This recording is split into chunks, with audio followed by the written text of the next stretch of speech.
A very good morning to all of you. Today in this video, we are going to discuss characteristics of dictionary in Python. Dictionary की क्या क्या characteristics हैं, क्या क्या उसकी importance है, ठीक है, how it works, that we will discuss in this video. So सबसे पहला जो कैरेक्टरिस्टिक्स डिक्शनरी का है वो है unordered set. It is an unordered set. So unordered set का क्या मतलब होता है ये हम डिस्कस करते हैं अभी. ए dictionary is an unordered set of key value pair. Dictionary क्या है? It's an unordered set. Unordered set का मतलब यहाँ पे क्या हुआ कि जैसे हमारी लिस्ट होती है, हमारा टपल होता है, उसमें क्या होता है, उसमें जितने भी एलिमेंट्स होते हैं टपल में या लिस्ट के अंदर, जितने भी एलिमेंट्स होते हैं सबका एक इंडेक्स नंबर होता है. वो इंडेक्स नंबर 0 से शुरू होके कहाँ तक जाता है, जितने एलिमेंट होते हैं साइज -1 तक वो जाता है. ठीक है, तो जितने भी एलिमेंट हमारे लिस्ट के अंदर होते हैं या हमारे टपल के अंदर होते हैं, वो सारे के सारे एलिमेंट क्या होते हैं, वो एक सीक्वेंस में होते हैं, वो एक ऑर्डर में होते हैं. ऑर्डर किस फॉर्म में? यानी कि वो इंडेक्स नंबर के ऑर्डर में होते हैं. 0 1 2 3 4 5 6 7 8 वो एक इंडेक्स नंबर के ऑर्डर में है. बट डिक्शनरी के अंदर ऐसा कोई ऑर्डर नहीं होता.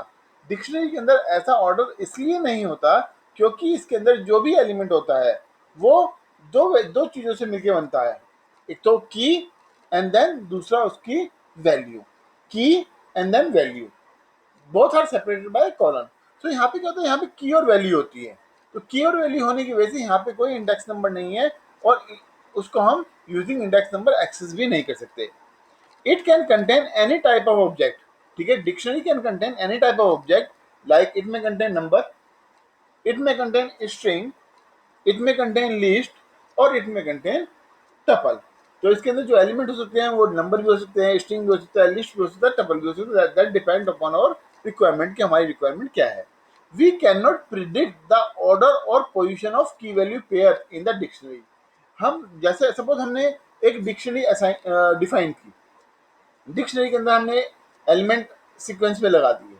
ठीक है, मतलब हमने जो भी एलिमेंट डाल दिए उसके अंदर की वैल्यू पेयर उसके अंदर डाल दिए. अब जरूरी नहीं है कि जब हम उसका आउटपुट लें कि वो हमें उसी ऑर्डर में मिलेंगे, ऐसा जरूरी नहीं है. ठीक है, तो डिक्शनरी क्या होता है, we can not predict the order और position of key value pair. हम उसकी जो की वैल्यू पेयर की पोजीशन या उसके ऑर्डर को हम प्रिडिक्ट नहीं कर सकते इसके अंदर. ठीक है, as there is no index number associated with it. क्योंकि उसका क्या है, उसका कोई इंडेक्स नंबर नहीं है.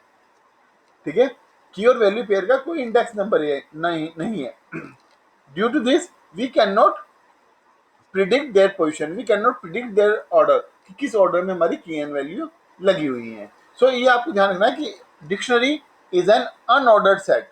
अनऑर्डर्ड सेट क्यों है unordered set? Because there is no index number. अगर इंडेक्स नंबर होता तो वो ऑर्डर हो जाता. There is no index number. Because why there is no index number? Because it has key and value pair. ठीक है, सो second characteristics of dictionary is it is not a sequence. ये एक sequence नहीं है. Sequence यानी कि अभी हमने पढ़ा था सीक्वेंस हमारी क्या होती है, जैसे हमारी लिस्ट है, list is a sequence. String, string is a sequence. Tuple, tuple भी हमारी सीक्वेंस होती है. So a dictionary is an unordered set of elements. हमने अभी ऊपर पढ़ा कि डिक्शनरी क्या है, एक अनऑर्डर्ड सेट ऑफ एलिमेंट्स है. Hence it is not consider as sequence. ठीक है, इसलिए हम इसको एज ए सीक्वेंस कंसिडर नहीं करते बिकॉज ये अनऑर्डर्ड सेट ऑफ वैल्यूज है. ठीक है, यहाँ पे कोई ऑर्डर नहीं है, यहाँ पे कोई इंडेक्स नंबर नहीं है, तो इसलिए हम इसको क्या कहते हैं, इसको सीक्वेंस कंसिडर नहीं करते. All the sequences have index number but dictionary has की वैल्यू पेयर. ठीक है, सब जो जितनी भी हमारी सारी सीक्वेंसेस है डिक्शनरी को छोड़ के, जितनी भी हमारी सारी सीक्वेंसेस हैं, सबका क्या होता है, सबका एक इंडेक्स नंबर होता है. बट डिक्शनरी में कोई इंडेक्स नंबर नहीं होता. डिक्शनरी में केवल जो होता है वो होता है की और वैल्यू पेयर. इसलिए इसको हम अनऑर्डर्ड सेट भी बोलते हैं और it is not a sequence. इसलिए हम इसको ये कहते हैं कि ये सीक्वेंस नहीं है. ठीक है, यहाँ पे इसको हम मैपिंग बोलते हैं. राइट, आगे आएगा mapping. Index bye keys not numbers. ठीक है, ये भी हम एक बार ऊपर डिस्कस कर चुके हैं. जो डिक्शनरी के जो एलिमेंट है, हमारे जितने भी एलिमेंट डिक्शनरी के हैं, वो सब क्या होते हैं, वो सब कीज के ऊपर डिपेंड रहते हैं। ठीक है, अगर हमें किसी आइटम को एक्सेस करना है, किसी वैल्यू को एक्सेस करना है, तो हमें उसकी की का पता होना चाहिए। ठीक है, if we know the key we can access the value. ठीक है, तो डिक्शनरी आर इंडेक्स बाय की, जो डिक्शनरी है हमारी वो कीज के थ्रू इंडेक्स रहती हैं। ठीक है, keys can be any non mutable type. अब ये भी ध्यान रखना है आपको, जो कीज हम डिक्शनरी के अंदर लगाते हैं, जो भी कीज हम डिक्शनरी के अंदर रखते हैं, वो नॉन म्यूटेबल टाइप होना चाहिए। नॉन म्यूटेबल म्यूटेबल टाइप का मतलब हुआ कि हम कीज के अंदर कोई अपडेशन नहीं कर सकते। We can not change the key, हम की को चेंज नहीं कर सकते हैं, या हम की के अंदर कोई अपडेशन नहीं कर सकते हैं। जबकि जो भी वैल्यू उसके साथ एसोसिएटेड है, की के साथ जो भी वैल्यू एसोसिएटेड है, हम उसके अंदर चेंजेस कर सकते हैं, but we can not make the changes in keys.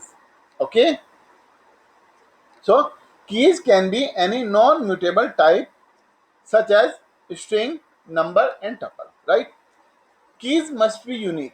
जो कीज है, नेक्स्ट फोर्थ पॉइंट है हमारा, कीज मस्ट बी यूनिक। ठीक है, जो हमारी डिक्शनरी के अंदर की है, जो भी की हम डिक्शनरी के अंदर यूज कर रहे हैं, वो हमारी यूनिक होनी चाहिए। यूनिक क्यों होनी चाहिए? क्योंकि हमारी दो की यहाँ पे सेम नहीं हो सकती। अगर दो की सेम होंगी तो डाटा को रिट्रीव करने में दिक्कत होगी, right? So keys can not B same. Keys should be unique. Each of the key within dictionary must be unique. ठीक है, जो भी की है वो यूनिक होनी चाहिए, बट डबल वैसे भी डलेगी नहीं उसके अंदर। Since keys are use to identify values in a dictionary, they there can not be duplicate keys in a dictionary. क्योंकि कीज क्या करती हैं, कीज हेल्प करती हैं हमें वैल्यू को फाइंड करने में। if we want to find the values if we want to find the values from the dictionary, then we use key। ठीक है, और अगर हम दो की एक साथ लगा देंगे, दो की एक साथ होगी, तो वो कौन सी वैल्यू को उठाएगा, कौन सी वैल्यू को आपको डिस्प्ले करेगा? So interpreter will complain, interpreter complain करेगा, it will raise you an error. So that's why keys in dictionary should be unique. Keys जो है वो हमारी यूनिक होनी चाहिए। Okay, then dictionaries are mutable.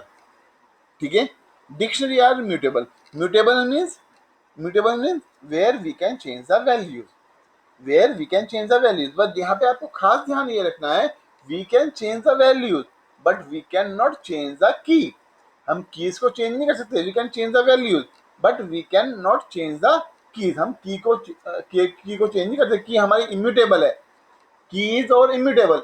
While जो वैल्यूज है डिक्शनरी के अंदर, वो हमारी क्या है, म्यूटेबल है, that can be change. So we can change the value of a key, of a certain key, by using the assignment statement. ठीक है, या असाइनमेंट ऑपरेटर का हम यूज करके, यहाँ पे मैं इसको ऑपरेटर कर देता हूँ, स्टेटमेंट भी हो सकता है, ऑपरेटर भी हो सकता है, operator. Okay, so we can change the value of a certain key by using the assignment operator। Assignment operator का यूज करके हम किसी भी की वैल्यूज को चेंज कर सकते हैं। जो भी हमारी की है उसकी वैल्यू को अगर हमें अपडेट करना है, that we can do with the help of key. हमने करके भी देखा है, ऑलरेडी भी हमने करके देखा है, right? Then next we are having internally stored as mapping. ये बहुत इंपॉर्टेंट है। Internally, the key value pair of a dictionary are associated with one another with some internal function called hash function। ठीक है ना? This way of linking is called mapping। बेटा इसके अंदर hash function में यहाँ पे आपको डिटेल में नहीं समझाऊंगा हैश फंक्शन क्या होता है, बट हैश फंक्शन क्या होता है? हैश फंक्शन हेल्प करता है वैल्यूज को की से वैल्यूज को की से एसोसिएटेड करने में। ठीक है ना? वैल्यू, क्योंकि इसके अंदर इंडेक्स नंबर तो नहीं होते, यहाँ पे इंडेक्स नंबर नहीं है। ठीक है, in dictionary we are not having index number, we are having key and value pairs. तो key and value pairs are associated with one another with the help of an internal function that is called hash function. Hash function की मदद से हम लोग जो की है और जो उसकी वैल्यू है, ठीक है, जो की है और जो उसकी वैल्यू है, हम उसको इजीली एसोसिएट कर सकते हैं, उनको आपस में हम जोड़ सकते हैं। ठीक है, so this way of linking is called mapping. इसको हम क्या बोलते हैं? मैपिंग बोलते हैं। तो अगर आपने ध्यान दिया हो, जब हमने डाटा टाइप पढ़े थे डिक्शनरी के अंदर, तो डाटा टाइप के अंदर मैंने आपको एक फ्लो चार्ट दिखाया था। फ्लो चार्ट के अंदर जो डिक्शनरी आती है वो आती है किसके अंदर, वो मैपिंग के अंदर आती है। ठीक है, I think it is clear to you. So, if you have any doubt, you can write in the comment box and let me know if you have any problem. So, that's all for this video. Thank you very much. In our next video, we will discuss about multiple ways of creating dictionary. ठीक है, dictionary को बनाने के different तरीके, कि कैसे कैसे different तरीकों के साथ हम डिक्शनरी को क्रिएट कर सकते हैं। How can we create dictionary using multiple method. ठीक है, मल्टीपल मेथड यूज करके हम कैसे डिक्शनरी को बना सकते हैं। So that's all for the day. Thank you very much. God bless you all.